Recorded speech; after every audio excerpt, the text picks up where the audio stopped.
So welcome again to our little tutorial series about K3s or self-hosted Kubernetes. And this is interesting for everyone that just wants to get started hosting different applications. Probably you've already tried out Heroku, but the price is a little bit steep, or for people who are using AWS EKS or any other managed Kubernetes service. And something I want to show is that it's actually not too hard to self-host Kubernetes in a small server setup. And whilst EKS might make sense for big organizations who do not want to have a dedicated team to maintain a Kubernetes cluster, it's probably not making so much sense for especially startups or people just starting out, people just wanting to try things. And actually, a lot of my SaaS products are also running on a self-hosted Kubernetes cluster. So this is something I wanted to show you. And let's say we are just actually having a tiny server, so 2 vCPUs, 4 GB RAMs. In AWS, we would have this, for example, T4G Nano instance. And as you could see, the on-demand price, whoops, let's check again. I didn't select the filter. 2 CPUs, this would be T4G Medium, the cheapest one. We would have a monthly cost of 24 euros or US dollar plus an 73 cost for just the managing instance of the AWS EKS.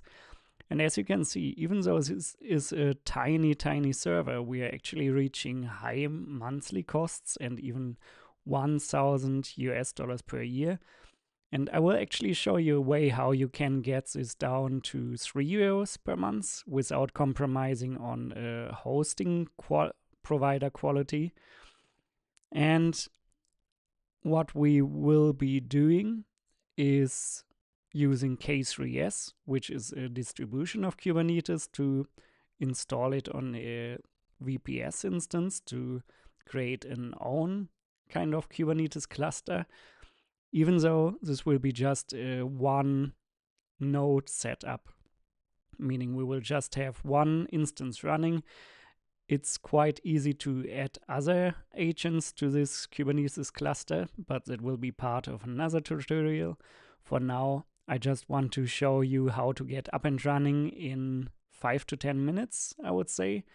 So it's always sounding scary, but once you have kind of a well-defined setup, like I will link in this video's description the code to get up and running quite fast, then it's actually quite easy to handle.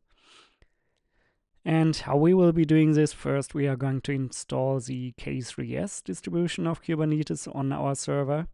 We will install NGINX Ingress, which is basically the same as the AWS load balancer. We will install Cert-Manager. This one will install a Let's Encrypt free SSL certificate, and they will handle the connection of the user to our app. And if we are having a look at Heroku, I mean, Heroku is great to just get up and running. But as you can see, even though they don't give specific numbers, but in comparison, they are tiny. They are tiny instances. And I mean, it's just $25 per month without databases, without SSL, without volumes. So let's say if you need a PostgreSQL app for your application, then it will be easily another 25 to 50 euros. So I mean, quite easy to get started, but something I like about this setup is that you can easily extend. And actually, it's kind of safe by default because, for example, you can keep the connection of your app to PostgreSQL internal, and it won't run over the internet, which is quite often the case with other hosted solutions. And actually, these containers will share the resources of our one instance. So we don't need to spin up one instance per application, but instead we can all scram them in our K3s cluster and, for example, still divide them in different namespaces. Like, for example, we could isolate these into namespace app A, and then we have other ones in namespace app B. And I like it quite much, I have to say, especially if I'm going to show you the K9s interface to Kubernetes later on. But let's maybe just get started on how to quickly set this up. Just a quick note on AWS. I mean, what we will be basically doing is we will remove the EKS part and use K3s to manage our instance. And now the next part, the setup of the Ubuntu server, setup of K3s, can be done with any provider. For example, you could still use AWS, and that means there are several possibilities to get the price down as well. Like, for example, we could subscribe to a 3-year all upfront EC2 instance saving plan.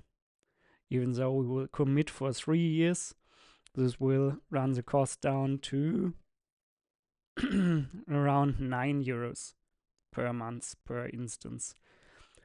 I really like Hetzner because Hetzner is quite a proper hosting provider, meaning they have a lot of different possibilities like firewall.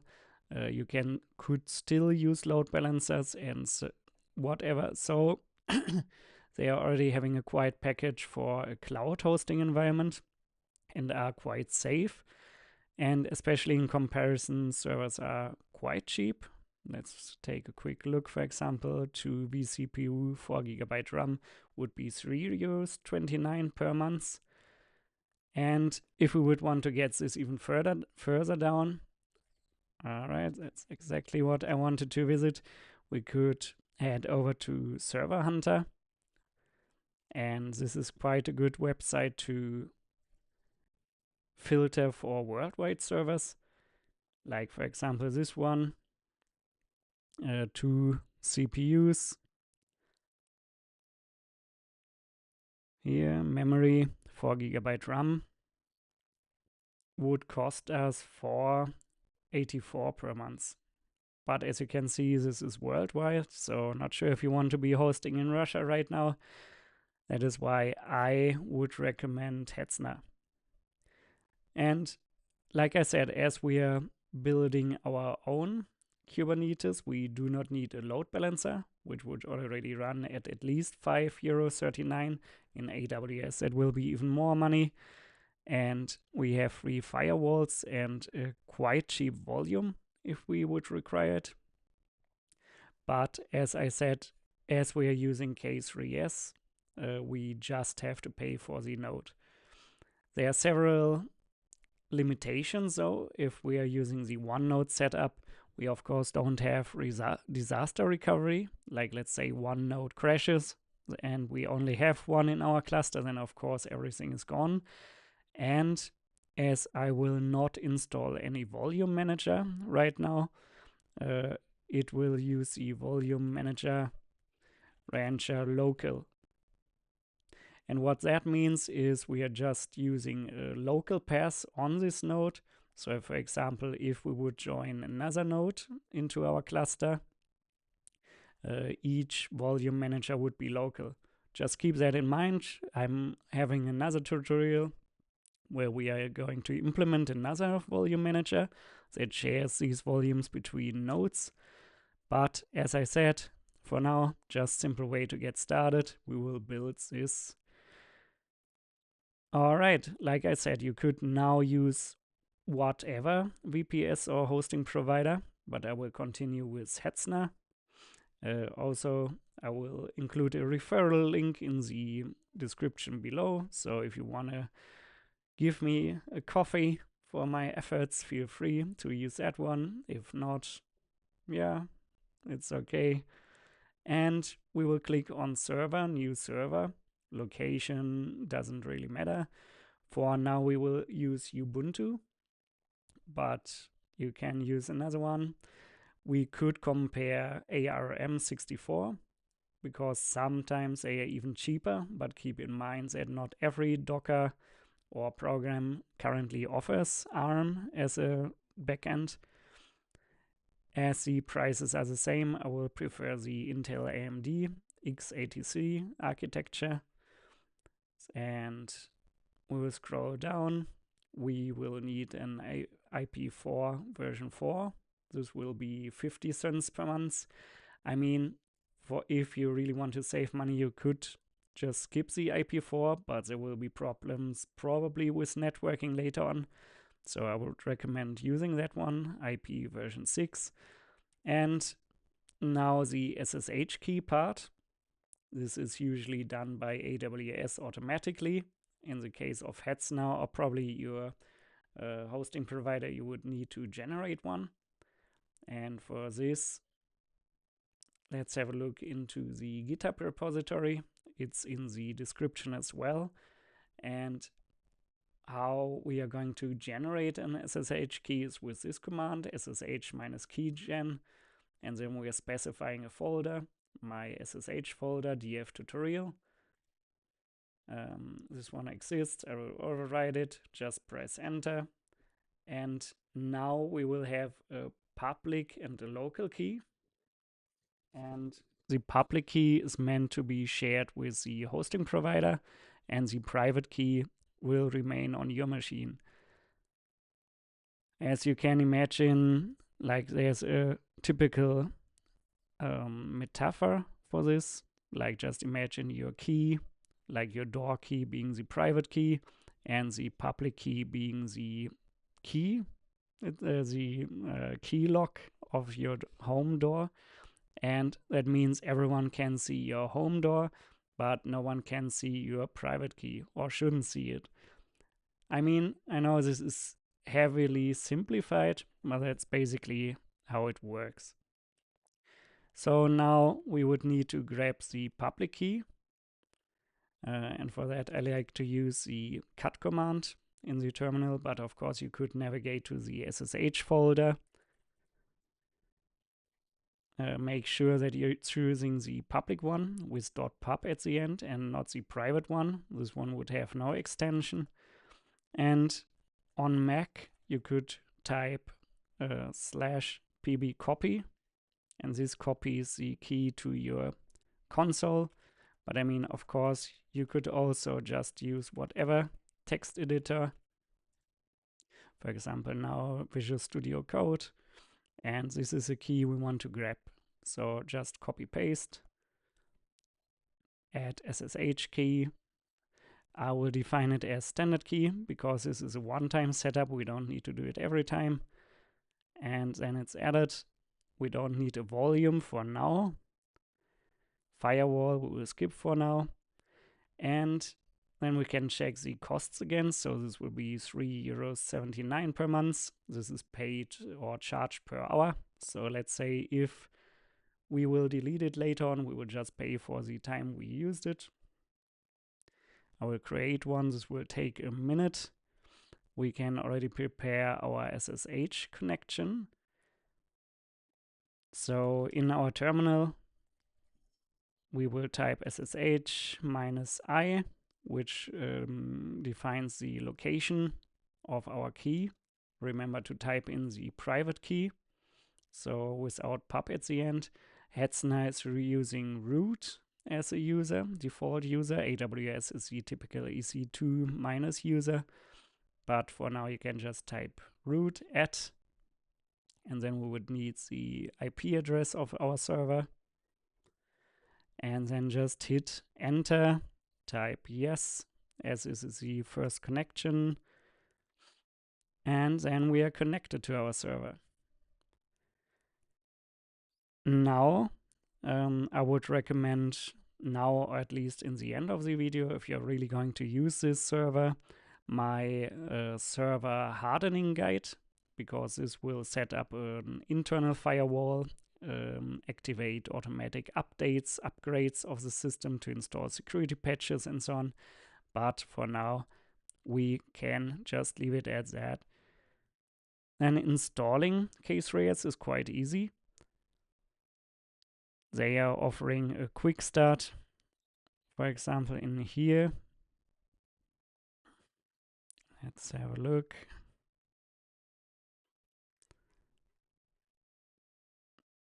Yeah, quick start guide. So basically it's this command. I like to add some things, for example, K3s token. This will be useful if you want to join other nodes in there. And I mean, we can already try to do it now. That way we don't need it later. This part tells it I want this to be a master instance. Like this will run all the Kubernetes management stuff. You could later on, if you're joining agents, replace that with agent. But of course, now we want server cluster in it. I want to prepare my instance to be ready to take on agents.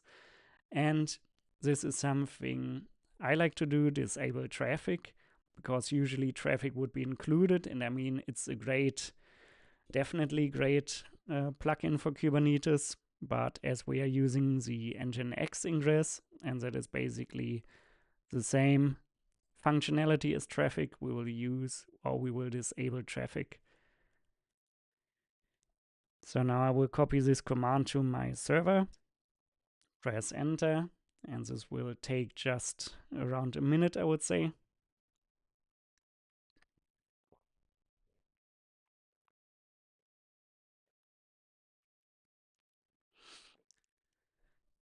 In the meantime, we could already have a look at our next steps. We will need Helm, which is basically a little toolkit, let's call it, to install different applications to our Kubernetes. So you can install that one already in the meantime. But now, as you can see, we are already done. And now let's swap the order.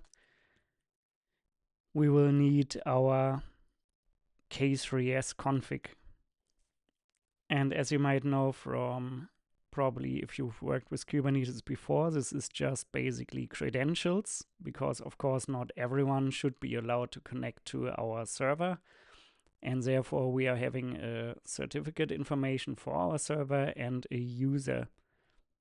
So you shouldn't share this stuff with someone, because this is sensitive, as you could imagine. And I will just show this for tutorial purposes for now. And what we would be doing then in our home server, so basically our server, my PC, my local PC. Let's make it clear that this is Hetzner server. So in my local PC, I want to, nope, not that, but I want to open the .cube config file. And the cube.config file has all the Kubernetes configurations in there. And I want to take my K3s YAML, copy it, paste it in my local config. So it should look like this. And then we are going to swap out this 127.0.0.1 part with our server IP. So basically our server default will be located at this address. 6443 is the port of K3s. And we are having a user default with these credentials. And once we did that, we can head over to our local PC. And now our kube control command would work. You might need to require, or you might be required to install kube control. I will add a link in the description, and there's another video about it. But for now, to keep this video relatively short, I will just leave it at that and assume that you have kube control installed. I did a kube control get pods, and it's showing my pods in here that are currently running in all namespaces. And like I have shown in our little diagram, we are going to install using Helm, so make sure you have Helm installed as well, our NGINX Ingress and Cert-Manager. For this, you would need to do a Helm repo add, Helm repo add Jetstack, Helm repo update. I have already done that and will just copy these commands, Helm installing NGINX Ingress and Cert-Manager. So this will take a moment, but just these two things, like I said, will give you the same functionality as AWS or Heroku, so it's quite powerful in my opinion. Okay, that was our NGINX Ingress. And now the Cert-Manager should be installed.